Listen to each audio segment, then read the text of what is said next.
I was 24, freshly out of college, and working the night shift stocking shelves at a big box store. It wasn't glamorous, but the hours allowed me to take classes during the day, trying to figure out what I actually wanted to do with everything. I shared a small apartment with 2 roommates, both further along in their degrees and constantly stressed about exams and research.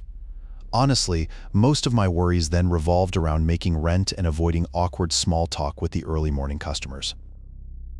The automatic floor scrubber had a distinct whine when it hit the tile just right, a high-pitched keening that bounced off the stacks of paper towels. I usually avoided that aisle while it was running, but I needed more disinfectant wipes. This was the 3rd time this week someone had left a spill in dairy. Honestly, you'd think people who worked with food all day would be a little more careful. I rounded the corner and the pallet was gone. The one with the seasonal candy, Halloween stuff, mostly. It was supposed to stay put until morning, a clear instruction from Yates. I'd even double-checked the pallet jack was chalked. It wasn't a small pallet either. It was full of those giant chocolate pumpkins, the caramel apples in boxes, everything, and it just wasn't there. I scanned the aisle. Nothing. I checked the end caps. Nothing. It wasn't like someone could wheel it away without me hearing, not with the scrubber going. The back room was locked. I'd done the walkthrough 15 minutes ago. Maybe Vaughn had decided to get a jump on things. He's always eager to please, sometimes jumps the gun. I grabbed my walkie, but hesitated. It felt silly calling about a moved pallet. Vaughn, you happen to move the Halloween candy? Static. Just static. I tried again. Still nothing. That was weird. He always keeps it on, even when he's in the stock room. I figured the battery must be dead, or he'd just stepped out of range. I started looking for the pallet again, systematically checking each aisle. It had to be somewhere. It hadn't just vanished. It was just wrong. Everything felt a little off-kilter after that. Like the lights were a shade too bright, or the air conditioning was blowing too cold. I checked the back doors, thinking maybe someone had loaded it onto a truck during the night. They were locked, all of them, and the alarm logs showed nothing at all. That's when I tried calling for backup. There was no signal. I walked to the front thinking maybe there was a dead zone in the back, but still nothing, just that scrambled static on the radio. It was like someone was deliberately blocking everything. Then I noticed the emergency exit by customer service was chained. It never is. Never. I mean, that's a fire hazard, right? I walked over and tugged at the chain. It had a heavy-duty padlock, not something anyone would just do. I started to feel a coldness that wasn't from the air conditioning. I went back to the office to try the landline. It was dead. Completely dead. That's when I saw him. Or I thought I saw him. A flash of movement at the end of aisle 7. I figured it was probably just Obi, coming in early for his shift, but he'd always say good morning. I went to check. Empty. Just empty. I started sticking to the main aisles, keeping the wider spaces in view. If someone was messing with things, I wanted to see them. I kept telling myself it was just a prank, some new guy trying to scare people, but the exit, the radio, the phone, it felt coordinated. I started retracing my steps, checking the security cameras. They were all looping footage from earlier in the evening, every single one. Then I smelled it. Not a bad smell. Exactly. Just wrong. Like cinnamon, but burnt, and it was getting stronger near the seasonal aisle. That's where the candy was. That's where it had been. I didn't go down that aisle. I didn't want to. I didn't move. Just stood there by the cleaning supplies, trying to figure out if I was imagining the smell. It was definitely stronger now, like someone had actually burnt a whole box of cinnamon sticks. And it wasn't just the seasonal aisle anymore. It was everywhere. I glanced at the security monitors. They were still looping the same 5 minutes of empty aisles. Vaughn hadn't answered my radio calls for nearly 1 hour. Yates was supposed to come in for the morning shift, but I hadn't seen a sign of him. I decided to check the back again. Maybe, just maybe, someone had moved the candy and forgotten to log it. Stupid hope. I know the stockroom door was still locked, but the chain was different. It hadn't been on the floor before. Someone had taken it off, then put it back on, but not properly. It was loose. As I reached for the padlock, I heard a noise. Not a crash, not a shout, just a scraping sound. It was coming from the direction of the loading dock. I froze.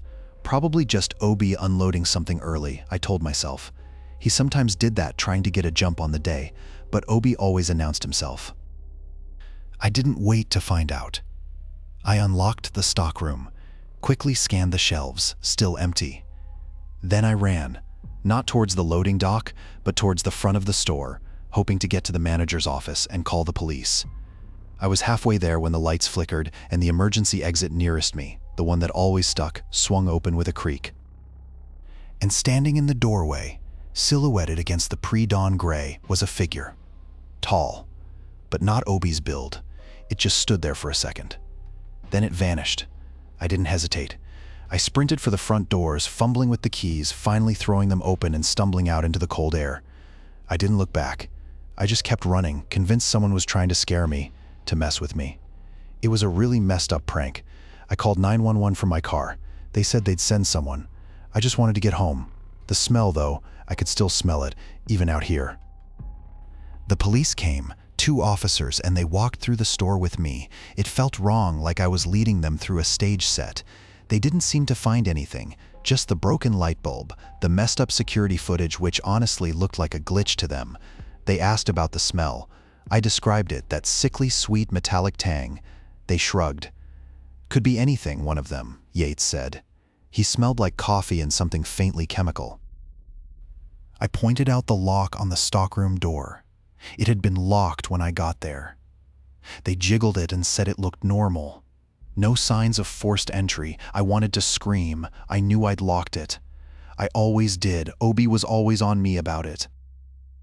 They took my statement and asked if I had any enemies, anyone who'd threaten me. I ran through the usual suspects, an old high school rival, a disgruntled customer from 1 year ago. Nothing felt right. Yates kept glancing at my hands, at my knuckles, like he thought I'd been in a fight. I went home, but I couldn't shake it. I called Obi and told him what happened. He was furious about the lock. He said he'd come down and check it himself. I kept thinking about the figure in the doorway. It wasn't a prank, not a simple one. Maybe it was someone trying to steal inventory, a desperate move that made sense. People do crazy things for money. Obi called back 1 hour later, his voice tight. He hadn't even made it inside. The loading dock door, the one that's always secured with a deadbolt, was open, wide open. He said he found something inside, near the forklift, a single work glove.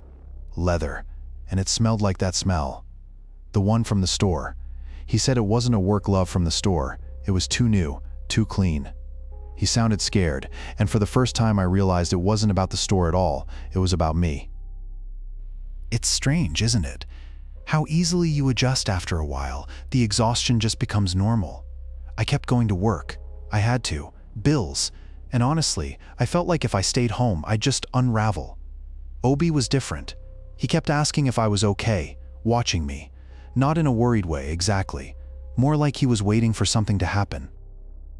Then came the appointments. First, the headaches, just tension, the doctor said, stress, then the dizziness, inner ear, another doctor, blood tests, everything came back normal, perfectly normal, except I wasn't. I was falling apart, and each time I had to explain the smell, the figure, the glove. Each time I felt like I was speaking a different language. They'd look at each other, dismissive little glances. I started to think it was all in my head. A breakdown brought on by what? The late nights at the store? The loneliness? Maybe I was just losing it. I even started to feel guilty for dragging Obi into it. He was the one who found the glove, after all. He was the one who kept bringing it up. I tried to avoid him, honestly, but he'd corner me in the break room, asking if I'd noticed anything else. Anything at all.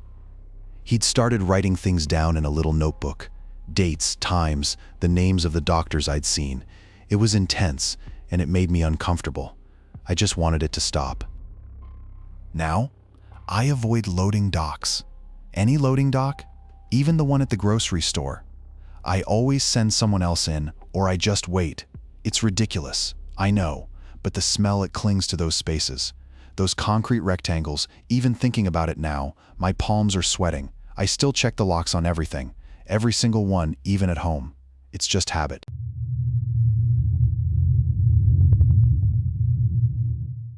It was a clinical space, all pale blues and muted beiges, the kind of place designed to feel temporary. I spent a lot of time there in the weeks leading up to the surgery, mostly in a waiting room filled with magazines nobody read and the quiet rustle of paper gowns. I'd been having this nagging pain for months, something that made even walking feel like a chore, so I'd finally decided to get it sorted. It wasn't a fancy facility, just a standard outpatient center on the edge of town, the sort of place people went to for routine things. They took my vitals again, same as before. Blood pressure, pulse, and they asked about allergies. I told Denise, the nurse, for the third time that I wasn't allergic to anything. She just smiled, that practiced smile, and checked the box anyway. It was calming, actually. The repetition was calming, the predictability was calming. I'd been bracing for this for months, the surgery, and now it was just process. I glanced back at the music box. It was still there. It seemed smaller somehow, or maybe I was just noticing it more. It was dark wood, intricately carved with roses and tarnished silver detailing. It was definitely antique. It didn't fit. Everything else was beige, chrome, and disposable. I remember thinking it looked like something my grandmother used to have. She collected things like that. Not exactly this one, but similar. She passed away years ago, and I'd sold most of her stuff after the house. It was too painful to keep. Maybe it belonged to Dr. Clark. He seemed old-fashioned, a bit of a throwback.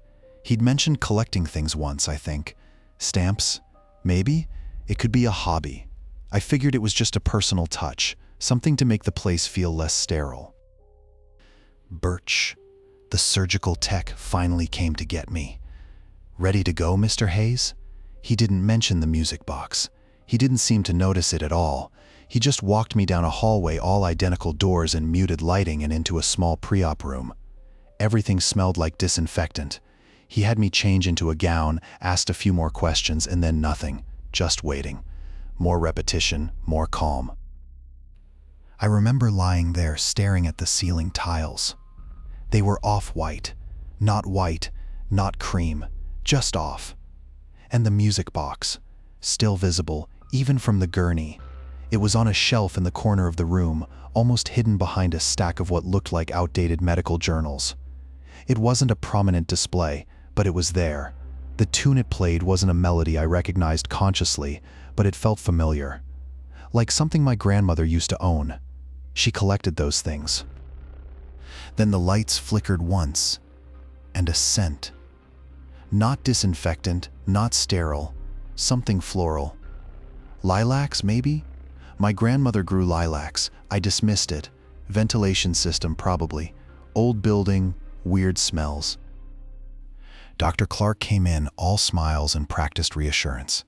All right, Mr. Hayes, almost time. Just a little something to help you relax. He was cheerful, maybe too cheerful. Olga, the nurse, was right behind him, already prepping the IV.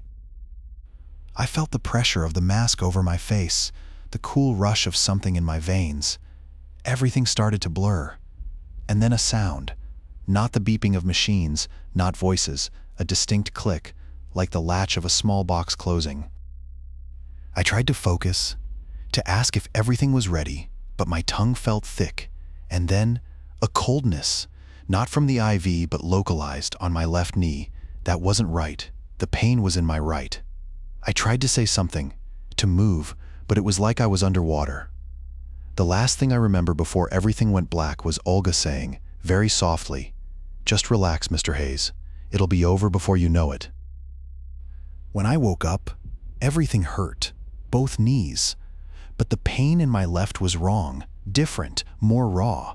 And when Dr. Clark came to check on me, he didn't meet my eyes. He just kept repeating, "Everything went perfectly, Mr. Hayes. Perfectly." He kept glancing at Olga. It was unsettling. I figured maybe it was a complication, a rare one. But why both knees? They wanted me to try and stand. "Just a little pressure, Mr. Hayes," Dr. Clark said, his voice still too bright.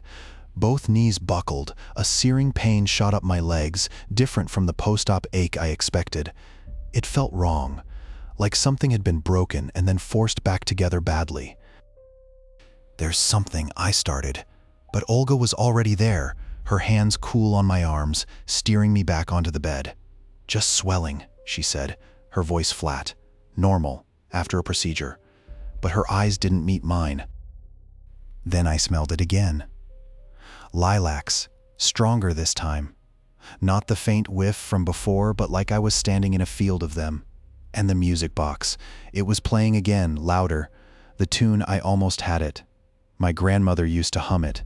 She had a garden full of lilacs. A shadow fell across the bed. It wasn't Dr. Clark. It was Dex, one of the orderlies. He wasn't looking at me. He was staring at Olga, his face pale. He started to say something, then stopped, swallowed hard, and walked away quickly. Suddenly, Olga's grip tightened on my arms. Not a comforting hold, but restraining. "We need to adjust your medication, Mr. Hayes," she said, her voice barely a whisper. "You're becoming agitated." I tried to pull away a stupid, panicked movement, and that's when I saw it. A glint of metal under her sleeve, a syringe already filled. Not the usual clear fluid.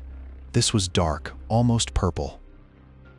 I thrashed, kicking out, my good leg connected with something solid, a metal tray, I think, sending it clattering to the floor. Olga stumbled back, the syringe wobbling. Dr. Clark rushed over, yelling, but Olga was faster. She lunged again. Then the room filled with people. Nurses, another doctor, Dex running back. Everything became a blur of white coats and shouted orders. Olga was pulled away, still struggling. I lay there, chest heaving, convinced they were trying to sedate me into oblivion. Maybe they'd messed up the anesthesia, and this was their way of covering it up, a complete disaster, but accidental. And then it was just bright, harsh fluorescent. I remember blinking, trying to focus on the ceiling tiles, counting them. 23, 24. They'd moved me, not back to recovery, but a small room off the main floor, a sort of holding area. Dex was there, looking awful. He kept apologizing, something about a miscommunication, a scheduling error. It sounded thin, like he was reading from a script. A police officer, a woman named Cassie, took my statement. She was polite and professional. She asked me to repeat things several times.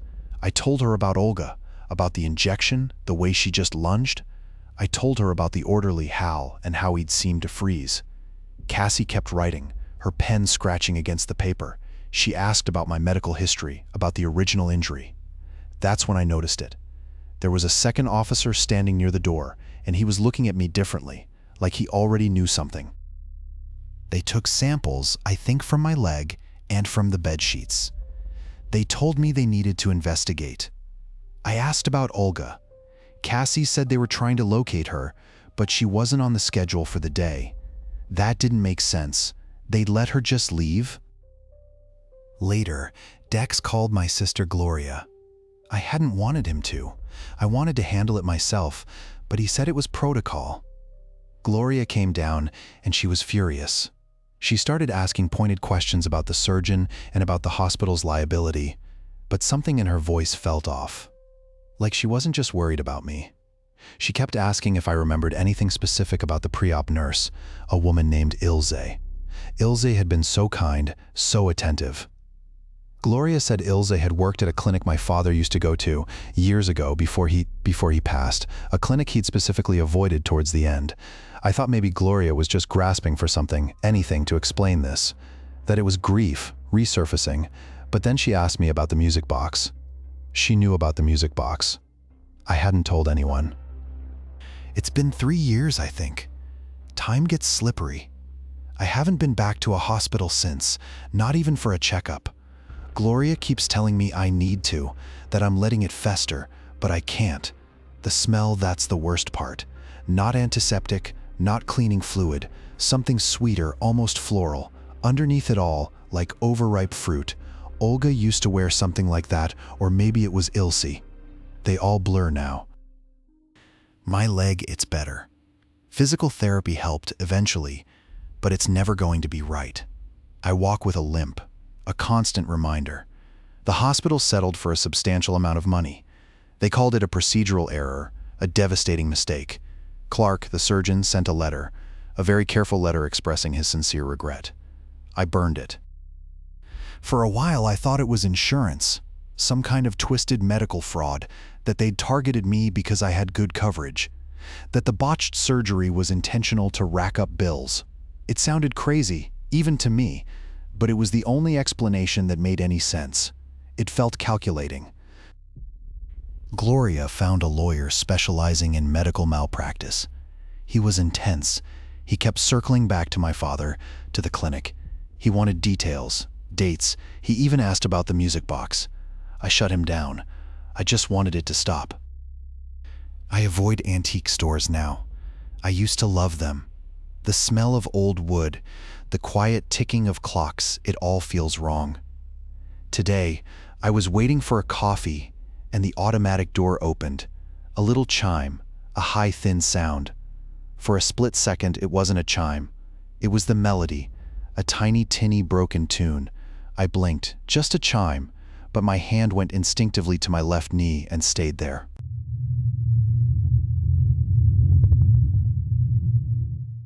I still remember the exact shade of blue on the pill bottle, a really artificial, almost metallic sky blue.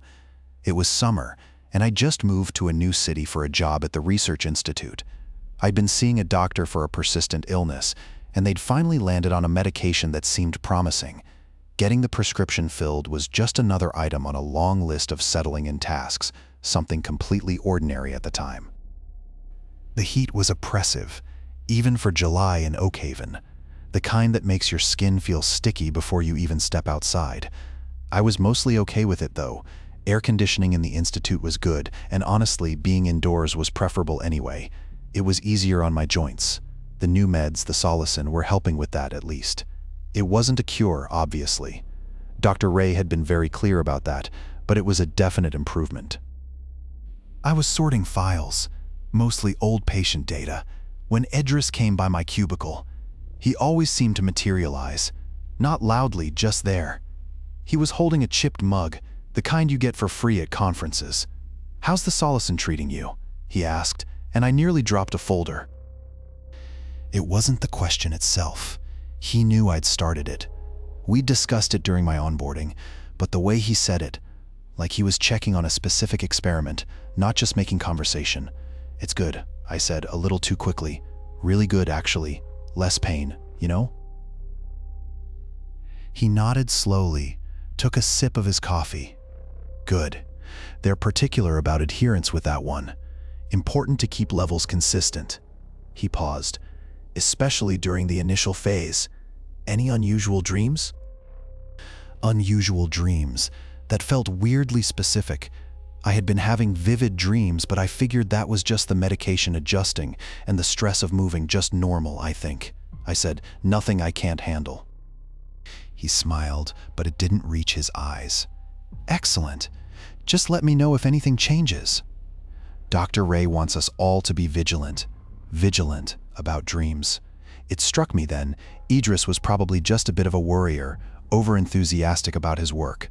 He was a researcher after all. They get focused. I filed the thought away and went back to the patient files, but I kept glancing up, half expecting him to be standing there again. I started taking the stairs instead of the elevator. Just a feeling. The hospital was old, and the elevator always smelled like disinfectant and regret. But it wasn't just that. It was after Idris asked me again about the dreams, or not even dreams exactly. He kept phrasing it like, "How are you experiencing the medication?" Like it wasn't just a pill for my joints. He'd be near the stairwell when I came out of my office, always. Not blocking the way, just there. One day, I decided to eat lunch in my car. Usually, I went to the cafeteria with Vince, but I just didn't want to be around anyone. I saw Idris through the window, walking around the parking lot, looking at the cars. He wasn't doing anything, just scanning. He glanced at my car, then kept walking. I ducked down, pretending to read. It felt ridiculous, but I couldn't shake the feeling he was looking for me. Then I went to refill my prescription at the hospital pharmacy. Kay, the pharmacist, seemed flustered. She kept double-checking the dosage. "Just making sure," she mumbled, avoiding my eyes. When she handed me the bag, she almost didn't let me take it. "Are you feeling all right?" she asked, her voice low. That's when I noticed the label. It wasn't my usual pharmacy's label. It said clinical trials, do not refill, and had a different drug name printed underneath my medication. A long, complicated one. I asked Kay about it. She stammered something about a system error. A temporary switch in suppliers. It felt off. I figured it was some new cost-cutting measure. Maybe they were trying to use up old stock from the trial. A mistake, probably. But I didn't eat dinner that night. I just kept looking at the pills. I barely slept. Every creak of the house, every car that passed felt directed. I kept replaying Kay's face when I asked about the label. It wasn't a mistake. Not exactly. It was more like she was trying to remember what lie she'd already told. I called in sick. I said I had a migraine. Vince sent a text. Rough night? It felt like a probe. I didn't reply. I drove back to the hospital. Not to work, just to the pharmacy. I needed to see if the label was still there on the stock bottles. It was stupid. I knew, but I couldn't shake it. The parking lot was mostly empty. I slipped in through the staff entrance, figuring security wouldn't notice. They barely noticed anything usually. The pharmacy door was unlocked. Kay wasn't there, but I saw him. Idris. He was in the back, sorting through boxes. I pretended to look for a lost item, shuffling around near the counter. That's when I saw it. A whole case of the clinical trial medication hidden behind a stack of bandages. Same label, same complicated name. I froze. This wasn't a mistake. This wasn't a cost-cutting measure. Looking for something? Idris asked, too casually. He was smiling, but his eyes didn't meet mine. Just lost my pen, I mumbled. I started to back away, bumping into a rolling cart. It clattered, drawing his attention. He started walking towards me, slowly. You seem a little agitated. Are you feeling all right? That's when I saw the syringe on the counter, filled with a clear liquid. He hadn't noticed me see it. I turned and ran. I didn't think, didn't analyze. I just ran. Out the door, across the parking lot, and straight to my car. I fumbled with the keys, my hands shaking so badly, I almost dropped them. He wasn't chasing me, but I saw him watching from the window, just watching. I drove until I was miles away, parked in a diner parking lot, my heart hammering. They were trying to, what? Make me sick? It had to be the joint pain, the new medication. Maybe they were studying how it interacted with other treatments. A bad trial, a misguided attempt to help. That had to be it. The diner coffee tasted like ash. I kept looking at the door, expecting, I don't know, a car maybe, someone watching. It was stupid. I was being paranoid. But I couldn't shake the feeling. I needed to talk to someone who wasn't a doctor, wasn't involved. I called Ray.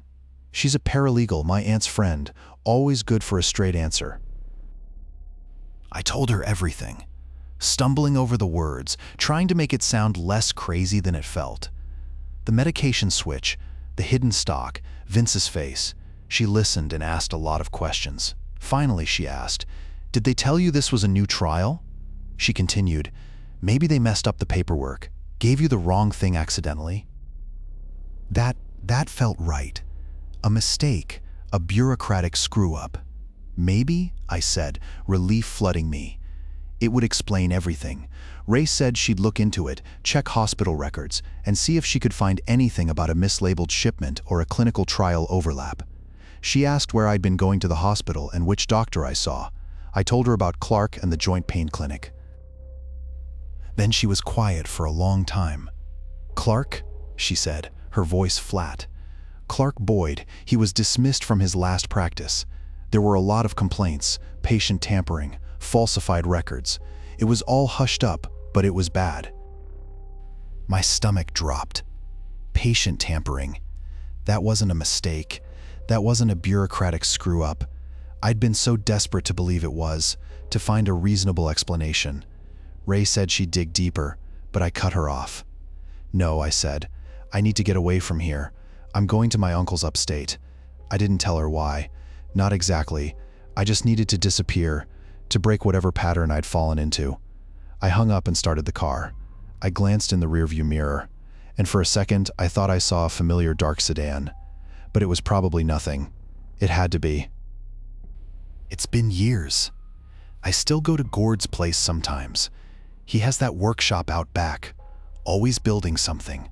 He never asked a lot of questions when I showed up, just offered me a beer and a corner of the couch. I think he figured I was just falling apart. Maybe I was. The first few months I barely slept. Every creak in the house, every car that slowed on the road, it felt like them. I kept expecting to see that dark sedan, or even just Clark's face somewhere in a crowd, but it never happened.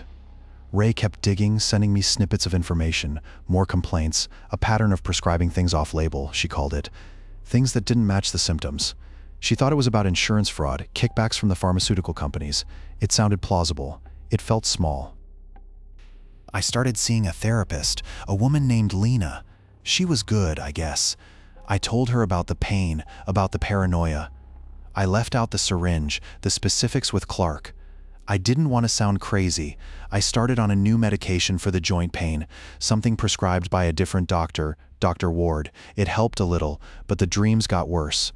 I'd wake up drenched in sweat, convinced I'd been somewhere else, done something I couldn't remember. I still flinch sometimes. Not at loud noises, not at strangers. It's the smell of disinfectant. That clean, sterile smell.